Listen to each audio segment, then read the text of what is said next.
মালদায় ফের টাকার পাহাড়, যেটা জানা যাচ্ছে মালদার গাজলে বাইক থেকে উদ্ধার হয়েছে প্রায় ৪১ লক্ষ টাকা। এখনো চলছে সেই টাকা গোনার কাজ। দেখতে পাচ্ছেন এই মুহূর্তে সেই ছবি, গাজলের ঘটনা, যেখানে একটি বাইক থেকে উদ্ধার করা হলো প্রায় ৪১ লক্ষ টাকা। সম্প্রতি রাজ্যে একের পর এক টাকা উদ্ধারের ঘটনা ঘটেছে। গতকালও আমরা দেখিয়েছি যে একটি ইট ভাটার মধ্যে থেকে ৪৮ লক্ষ টাকা উদ্ধার হয়েছিল, আর এবার মালদার গাজলে বাইকের মধ্যে থেকে উদ্ধার হলো ৪১ লক্ষ টাকা। এখনো চলছে সেই টাকা গোনার কাজ। সোমাক লাহিড়ী প্রতিনিধি এই মুহূর্তে রয়েছেন আমাদের সঙ্গে টেলিফোনে। সোমাক, এখনো পর্যন্ত কি জানতে পারছো এই ঘটনা সম্পর্কে? কাউকে কি এখনো পর্যন্ত গ্রেফতার করা হয়েছে এই ঘটনায়?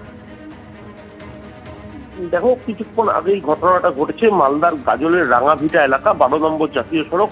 এই জাতীয় সড়ক ধরে গাজল থেকে মালদার দিকে দুই যুবক আসছিল। সেই সময় গোপন সূত্রে পুলিশ খবর পেয়ে অভিযান চালানো হয় এবং নাকা চেকিং এর সময় এই দুই যুবককে আটক করা হয় এবং তাদের কাছ থেকে প্রায় ৪০,৬৯,৭০০ টাকা উদ্ধার হয়েছে এবং টাকা গোনার জন্য টাকা গোনার মেশিন আনা হয়েছে এবং টাকা গণনার কাজ চলছে। এখন অবধি পুলিশের পক্ষ থেকে অফিসিয়াল কিছু জানানো না হলেও গোটা ঘটনার তদন্ত শুরু করেছে গাজল থানার পুলিশ। অমৃতা, একেবারেই মালদায় টাকার পাহাড় উদ্ধার হলো। মালদার গাজল থেকে বাইক থেকে উদ্ধার হলো প্রায় ৪১ লক্ষ টাকা। মোটর বাইকে গাজল থেকে মালদার দিকে যাচ্ছিলেন দুই যুবক। গাজলের রাঙাভিটায় নাকা চেকিংয়ে আটক করা হয় তাদের।